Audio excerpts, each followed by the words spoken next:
सस्तो श्रम, पर्याप्त भौतिक पूर्वाधार, प्रोत्साहन तथा ठूलो आन्तरिक बजार भएकाले चीन विदेशी बहुराष्ट्रिय कम्पनीहरूका लागि उत्कृष्ट गन्तव्य थियो। तर अहिले चीनबाट धमाधम ती कम्पनीहरू अन्य देशहरूमा सर्न थालेका छन्। आखिर किन यसरी ती कम्पनीहरू चीनबाट बाहिरिँदैछन् त? दर्शकवृन्द, आउनुहोस् आजको यस श्रृङ्खलामा हामी चीनबाट धमाधम बहुराष्ट्रिय कम्पनीहरू बाहिरिरहेका छन्, अब के ती कम्पनीहरूलाई नेपालमा भित्र्याउन सकिन्छ, यसैको बारेमा चर्चा गर्नेछौँ। त्यसो त चीनमा विदेशी कम्पनीहरू मात्र होइन, चिनिया कम्पनीहरू समेत सस्तो श्रम र नयाँ मौकाको खोजीमा चीन बाहिर लगानी गर्न थालेका छन्। सन् 1980 को दशकदेखि 2017सम्म नियमित रूपमा बढिरहेको चीनको औद्योगिक उत्पादन क्षेत्र अब भने परिवर्तन हुने देखिएको छ। धेरैजसो कम्पनीहरू चीनबाट बङ्गलादेश र भियतनाममा सरिसकेका छन्। यता भारतमा मात्रै झण्डै 1000 कम्पनी सर्न सक्ने अनुमान गरिएको छ। यथार्थमा यसरी चीनबाट विदेशी कम्पनीहरू बाहिर सर्नुको धेरै कारणहरूमध्ये श्रमिकहरूको ज्याला दरमा वृद्धि पनि प्रमुख कारण रहेको छ।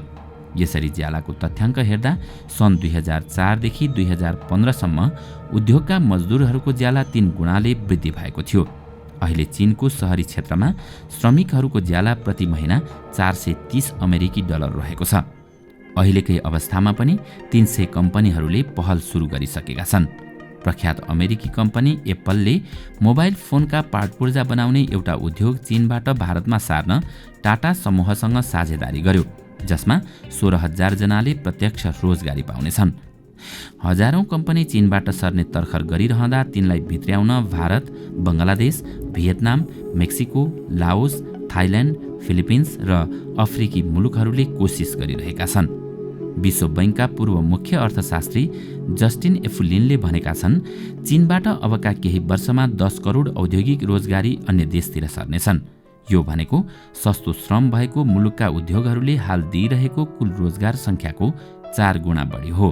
यो नेपाल र दक्षिण एसियाली देशहरूका लागि ठूलो मौका हुनेछ, जसलाई उपयोग गर्न आयकरको दरमा कमी, उत्पादन र निर्यातमा नगद अनुदान, विशेष आर्थिक क्षेत्रको व्यवस्था, उत्पादन र निर्यातमा धेरै बजेट छुट्याएर भारत आक्रामक रूपमा प्रस्तुत भइसकेको छ। 200 भन्दा बढी जापानी कम्पनी बङ्गलादेश सरिसकेका छन्। त्यसो त चीनबाट यी कम्पनीहरू अन्य देशमा सर्नुको धेरै कारणहरू छन्, जस अन्तर्गत चीनले लागू गरेको एक बच्चा नीतिले गर्दा हालका वर्षहरूमा युवा जनशक्तिको आपूर्तिमा कम हुन पुग्यो। अदक्ष र अर्धदक्ष कामदारहरू दक्ष जनशक्तिका रूपमा विकास भए। अदक्ष र अर्धदक्ष कामदारहरूको कमी भएकाले करोडौं रोजगारी सस्तो श्रम भएका अन्य देशमा सार्नुपर्ने हुँदै गयो। यता अमेरिकाले सन् 2018 देखि 3 चरणमा गरेर चीनबाट आयात हुने विभिन्न सामानमा थप 25% सम्म भन्सार शुल्क लगाउने निर्णय गर्यो। प्रत्युत्तरमा चीनले पनि अमेरिकाबाट आयात हुने वस्तुहरूमा 2 देखि 5% थप भन्सार शुल्क लगायो। चीनमा मजदुरहरूको ज्याला दर वृद्धिले उत्पादन लागत बढिरहेकाले अमेरिकाले थप भन्सार लगाउने भए पश्चात चीनबाट उद्योगहरू सर्न बाध्य भए। यस्तै कोरोना महामारीलाई नियन्त्रण गर्न चीन सरकारले वुहानमा लकडाउन गर्दा धेरै देशमा औषधिको कच्चा पदार्थ र गाडीका पार्ट पूर्जाहरूको अभाव भयो। यसबाट विश्व समुदायले एउटा देशमाथि अत्यधिक निर्भर हुनु गलत रहेछ भन्ने महसुस गर्यो। कोरोना सङ्कटले अन्तर्राष्ट्रिय व्यापार र लगानीको परिभाषा नै बदलिदिएको छ।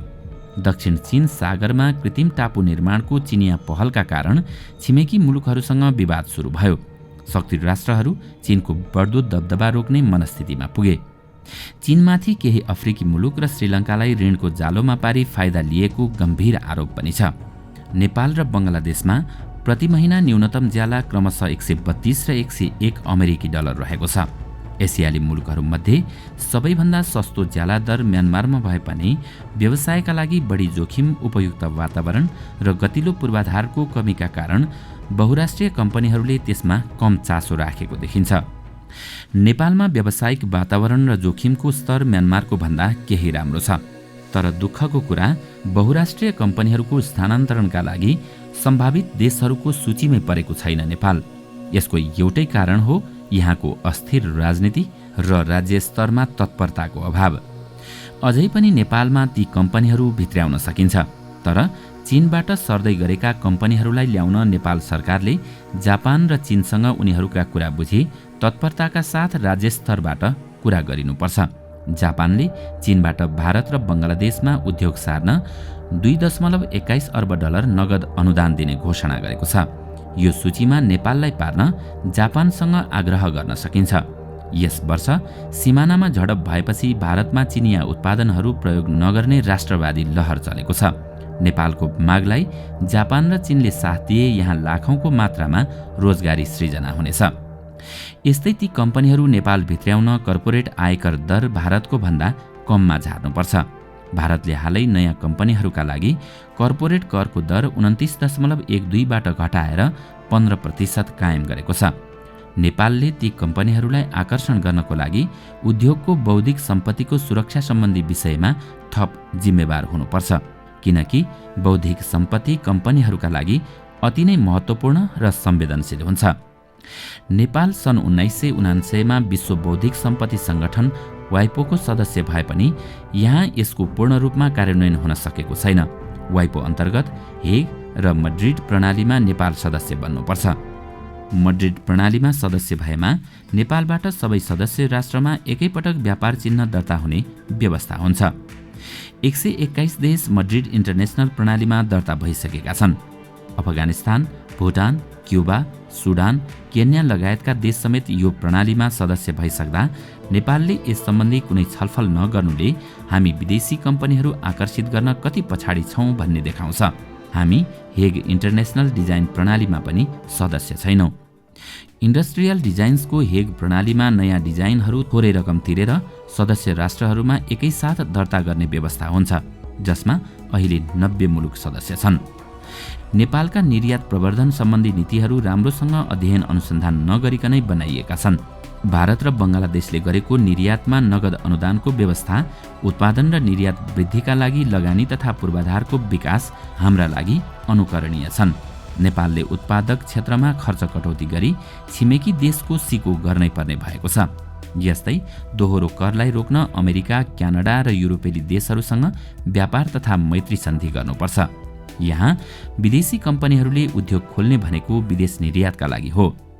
साँगुरा सडक, सीमा नाकामा हुने जाम, सुस्त गतिको राजमार्ग, बिजुली प्रसारण लाइनको कमी, विशेष आर्थिक क्षेत्रको अभाव जस्ता कारणले नेपालमा बहुराष्ट्रिय कम्पनी आउन गाह्रो छ।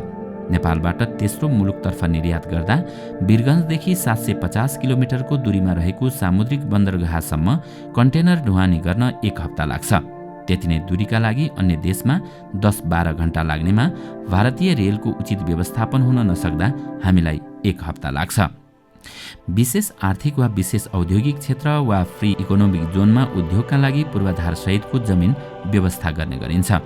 भारतले घोषणा गरेका 500 भन्दा बढी यस्ता आर्थिक क्षेत्रका लागि युरोपेली मुलुक लक्जेमबर्ग भन्दा बढी क्षेत्रफल व्यवस्था गरिएको छ। उता बङ्गलादेशमा 88 भन्दा बढी विशेष आर्थिक क्षेत्रको व्यवस्था गरिएको छ।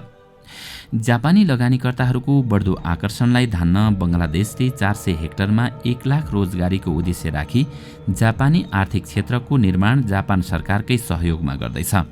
नेपालमा भैरहवामा विशेष आर्थिक क्षेत्र सेज सञ्चालित छ। 5 खाल तथा सिमरामा पनि बनाउने तयारी छ। 36 हेक्टरको सानो आकारको भैरहवाको सेजमा पूर्वाधारको व्यवस्था गर्न सरकारलाई धेरै वर्ष लागेकाले प्रस्तावित 5 खाल र सिमरामा निजी क्षेत्र उत्साहित छैन। यी 3वटा सेजले व्यवस्था गरेको जमिनको क्षेत्रफलले बहुराष्ट्रिय कम्पनीलाई धान्न सक्दैन। निजी जमिनको कुरा गर्दा अन्य मुलुकमा जस्तो नेपालमा जमिनलाई प्रयोजन अनुसार कृषि क्षेत्र, उद्योग क्षेत्र, बसोबास क्षेत्र आदिका रूपमा वर्गीकरण गरिएको छैन। जग्गा प्लटिङ गर्ने र व्यापार गर्ने चलनले देशभरि जति जग्गा धनी पूर्जा छन् ती सबै घडेरीको मूल्यमा उकासिएका छन्। उद्योगका लागि ठूलो जमिन व्यवस्था गर्नु भनेको घडेरीको मूल्यमा ससाना घडेरीहरू किनेर एकत्रित गर्नु जस्तो हुन्छ, जुन धेरै गाह्रो र महँगो काम हो। अझ महत्त्वपूर्ण कुरा त नेपालको मुद्रा भारतीय मुद्रासँग स्थिर विनिमय दर भए जस्तै भियतनामी मुद्राको अमेरिकी डलरसँग स्थिर विनिमय दर छ। आजको दिनसम्म चीनबाट सर्ने कम्पनीहरूको पहिलो रोजाई भियतनाम हुनुमा सस्तो ज्यालाका अतिरिक्त यो पनि एउटा कारण भएकोले नेपालले पनि यसमा विचार गर्नुपर्छ। अहिले कोरोना महामारीका कारण सबै देशमा आर्थिक गतिविधि घटेका छन्, उत्पादन कम भएको छ र रोजगारी घटेको छ।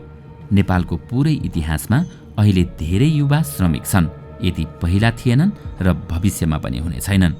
त्यसैले उद्योग क्षेत्रमा रोजगारी र निर्यात बढाउनेतर्फ सामूहिक प्रयास थालियो भने 40 लाखभन्दा बढी युवा रोजगारीका लागि विदेशिनुपर्ने अहिलेको अवस्थालाई परिवर्तन गरी रोजगारीको बाढी ल्याउन सकिन्छ।